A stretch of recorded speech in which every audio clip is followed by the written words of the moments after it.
sorry, and this video was supposed to come out around Halloween. So if you were planning on being a mermaid for Halloween, then you can do it next year. But yeah, as you can see from the title of this video, I dressed up as a mermaid for Halloween. And similar to how I did why my rainbow costume was a pail. Oh, by the way, did you know that costume was featured on BUZZFEED? But yeah, it was featured on there because that was the year that everyone was like, are you a gay clown? If you want to check it out, the link will be in the description so you can go see all the other costumes that apparently no one understood. I'm going to be showing you guys how I made my mermaid costume. I have to say, that mermaid costume is like one of my all-time favorites because it looked so cool. So if you want to be a mermaid, keep on watching. What you'll need to be a beautiful mermaid is some pretty iridescent mermaid fabric. Oh my god! This is it. This is it. This is an important part. Get a stretchy fabric. If you don't get a stretchy fabric, you will regret it for like all of Halloween. A sewing machine, but if you don't have one of those, there is an alternative. I looked at Laura DIY's mermaid costume tutorial, and what she did was she had like little slits in the side of the fabric, and then she like threaded through a piece of ribbon and like tied it off. If you don't have a sewing machine, that is actually an amazing alternative. You can just do it like down the back. Something to make the bottom of your tail with. I chose some tulle and some crochet headbands.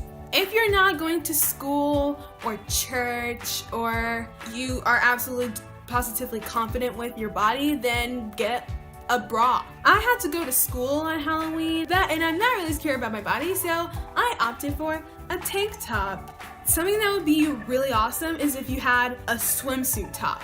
Sometimes swimsuit tops have like really cool ruffly features on there. My swimsuit does have that. And I feel like if all else fails, I probably would have just worn that even though the straps weren't thick enough to satisfy the school dress code. And of course, some seashells and jewels and starfish and all of the works. Oh, and some fabric glue so you can actually like stick them on your shirt and stuff. And also for makeup, you'll need some fishnets. If you don't have fishnets, I actually use like this baggy thing that like you put your intimates in whenever you want to wash them. And if you're watching this around Halloween, go to the store, buy those things, and then come back. I'll wait. Yay, you're back! Now I can tell you what to do with all that crap. It's not crap, Larry, it's mermaid supplies. Okay, so the very first thing I did was I went to the interwebs to find some really beautiful iridescent mermaid fabric. This is my favorite. It looks so gorgeous. Like, just look at that. I need that for my costume. And I came across this one that was on Etsy, but there was also one very similar to it at Joann's. So if you have a local Joann's and you want to get this fabric, then well, it's there. And another thing, because it was a stretchy fabric, I also had to get a few other things. Okay, so before I sew anything, I'm supposed to change out to this needle right here. Okay, so hold the needle with your left hand and use the roller to the needle clamp, screw counterclockwise from the needle. I think we can do it. So towards me. This is so hard. I might have to do this off camera. And some stretch thread. I don't really know what's so special about that thread. Look at that body. I already changed my needle. We're good. So I took some measurements on my body. I measured around where I wanted my tail top part to lie, which is like around my belly button, the widest part of my hips, the distance between the waist thing and the hip measurement, and the measurements around the bottom of my knees when my legs are about shoulder width apart. And using those measurements, I made a pattern. But I guess here's some clips of my failed attempt at making a pattern. Drumroll, drumroll? Uh-oh. I'll be back. I totally did this wrong. What is this? Okay, Okay, we're done witnessing my shame, okay? So I made a pencil skirt pattern with that same red fabric that I didn't care about, and it worked pretty well. Also, make sure to add like 1/2 inch around everything for seam allowance in case you screw up. Even though it's a stretchy fabric, you want to like allow room for error because anything could happen. And after several adjustments, because it was a bit too big around my waist, so I like kept sewing it in and like cinching it in and all that stuff to make sure it like fit right on me.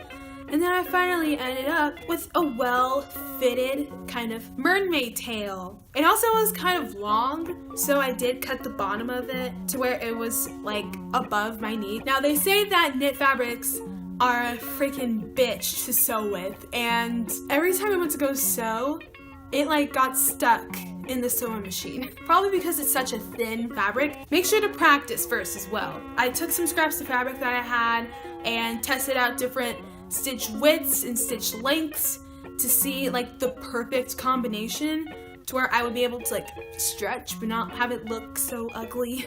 Also, do a zigzag stitch, like please, it helps. After you have a successful, beautiful iridescent pencil skirt, then we can move on to making the bottom of the tail. So I went to my local Walmart, which my mom goes to like every single day. So yeah, I got some dark blue and some lime green tulle. And then using that lavender blooms, I think that's her username. I keep forgetting her username. I really need to look up her username.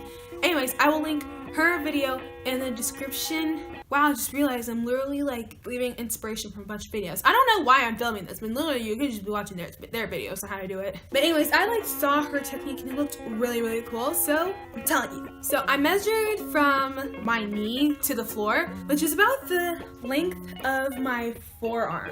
And I doubled that length to where if you folded it in half and then like knotted it, then it would be the appropriate length that I needed. And then going through each of the little square thingies, I like tied it. And also, something I need to note, you don't get one crochet headband, get more than one. So what I did was I got 2. Using the tool, I like attached it together. In total, I ended up using 4 rolls of tulle. Looking back, I don't even think you need that much tulle. I was just being extra. And whenever you're done with that, you should get like a little tutu looking thing. You're going to attach it to the bottom of the skirt.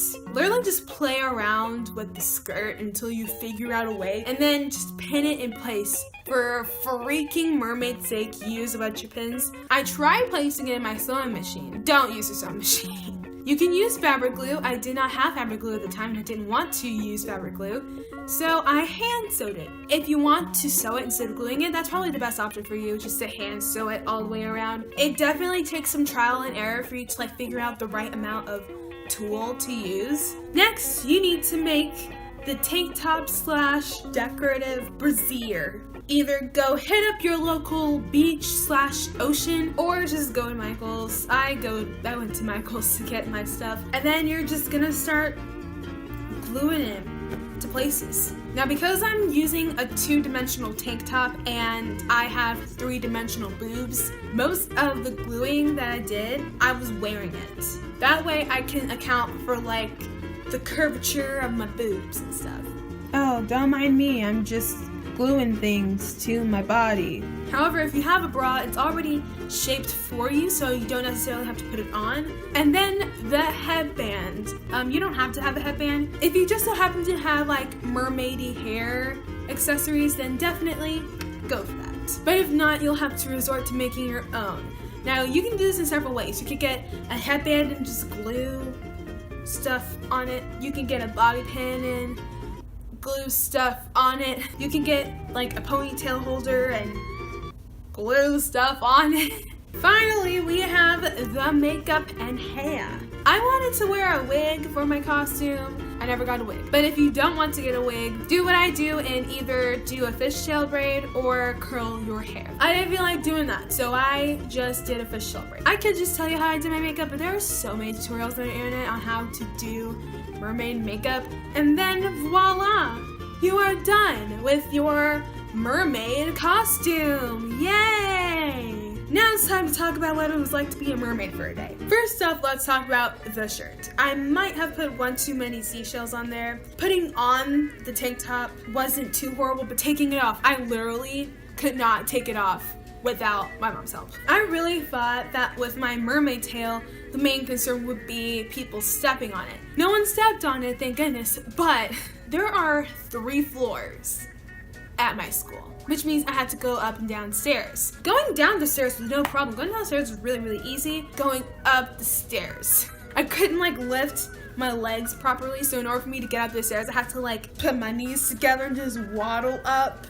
However, it was still doable. So if you have lots of stairs to go up, then either make the pencil skirt into pants or make the pencil skirt higher up to where you can walk upstairs like a normal person. So that is how I did my beautiful mermaid costume. If you have any other comments, questions, concerns, let me know down in the comments and I shall answer any questions you have about certain aspects of this mermaid costume. Don't click off yet until you've done the following. If you liked it, make sure to give it a thumbs up. What were you for Halloween? Let me know down in the comment section below. Make sure to follow me on all of my social media accounts to keep up with the daily life of Laurie. They will be down in the description so you can go stalk me. And subscribe for more fun and Halloweeny videos just like this one. Remember, drink plenty of lemonade, use a stretchy fabric and a zigzag stitch when making this, for freaking heck do so. And I will see you on the flip side. Goodbye.